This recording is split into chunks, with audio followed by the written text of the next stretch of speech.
आज से आपको कसूरी मेथी बाहर से खरीदने की बिल्कुल ज़रूरत नहीं पड़ेगी, क्योंकि आज मैं लेकर आई हूँ आपको घर पर ही कसूरी मेथी कैसे बनाए की रेसिपी। तो चलिए बनाना शुरू करते हैं अपनी आज की कसूरी मेथी की रेसिपी। और यहाँ पर मैंने 1 किलो मेथी ली है, मेथी का साग लिया है, क्योंकि अब सर्दियाँ जा रही हैं और मेथी का साग सुखाने का टाइम हो चला है और इस समय धूप भी अच्छी खिलती है, तो इसलिए कसूरी मेथी इसी समय बनाई जाती है। हम लोग घरों में इसी तरीके से बनाते हैं। और ये मैंने छोटी पत्ती वाले मेथी का साग लिया है, क्योंकि इसमें खुशबू बहुत अच्छी आती है। और इस मेथी को 2 से 3 बार अच्छे से साफ पानी से धो लीजिए, ताकि इसकी जो किसकिसाहट यानी इसमें जो मिट्टी होती है वो बिल्कुल साफ हो जाए और मेथी का साग एकदम साफ हो जाए। जिस तरह हम सब्जी के लिए यूज करते हैं उसी तरीके से मेथी के साग को यहाँ पर 2 से 3 बार साफ पानी से धो लेना है। और इस मेथी के साग को मैंने 3 बार पानी से अच्छे से धो लिया है, तब जाके ये पानी साफ हुआ है। अब मैंने यहाँ पर धूप में चारपाई पर एक चादर बिछाई हुई है, उस पे मैं सारा मेथी का साग पतली-पतली लेयर में फैला दूंगी। और पतली-पतली लेयर इसलिए फैला रही हूँ ताकि ये अच्छी से और जल्दी से सूख जाए। और अगर आप इसको एक जगह गट्ठर बनाकर रख देंगे तो बिल्कुल भी सूखेगा नहीं, तो इसलिए इसको फैलाना बहुत जरूरी है। और देख लीजिए मैं कितनी पतली लेयर फैला रही हूँ।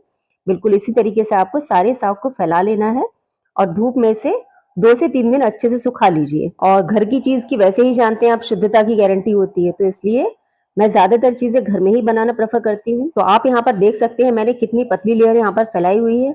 और ये छोटी पत्ती वाला मैंने मेथी का साग लिया है। इस तरीके का नहीं मिल रहा है तो बड़ा वाला जो मेथी का साग आता है वो वाला भी सुखा सकते हैं। और मेथी के साग को यहाँ पर कसूरी मेथी बनने में पूरे 3 दिन लगे, यानी कि इसको सूखने में पूरा 3 दिन लग गया है। और इससे बिल्कुल भी पानी नहीं रहा है, आप यहाँ पर देख सकते हैं। और आप यहाँ पर इसकी आवाज़ को सुन सकते हैं। इस तरीके से आवाज़ आनी चाहिए जब आपका मेथी का साग सूख जाए। और इस तरीके से हल्के हाथ से इसको मसलते हुए इसकी डंडियों को अलग कर लेना है और इसमें जो पत्तियां थी उनको अलग कर लेना। ये बहुत आराम से इसकी डंडियां और पत्तियां अलग हो जाती हैं। और इस तरीके से पूरे जब उस पर आप हाथ घुमाएंगे ना तो इस तरीके से इसकी डंडियां ऊपर आ जाएंगी। आप यहाँ पर देख सकते हैं। और इन डंडियों को फेंक देना है। ये देख लीजिए बिल्कुल डंडियां डंडियां रह गई और नीचे इसका मेथी का साग रह गया है। फिर से इस तरीके से कर लेना है।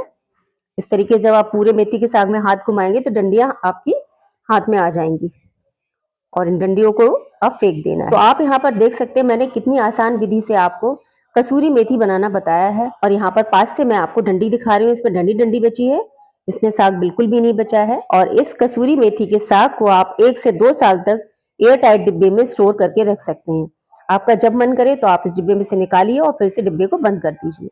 तो जैसे कि मैं यहाँ पर एक प्लास्टिक का डिब्बा है, उसमें मैं इसमें स्टोर करके रख रही हूँ और मैं इसको 2 से 3 साल तक चला लेती हूँ कसूरी मेथी के साग को। कसूरी मेथी को घर पर बनाने की रेसिपी आपको कैसी लगी और कितने सस्ते में मैंने बनाई है, आप भी इसको घर में ट्राई कर सकते हैं और साथ ही इसको 1 से 2 साल तक स्टोर करके रख सकते हैं।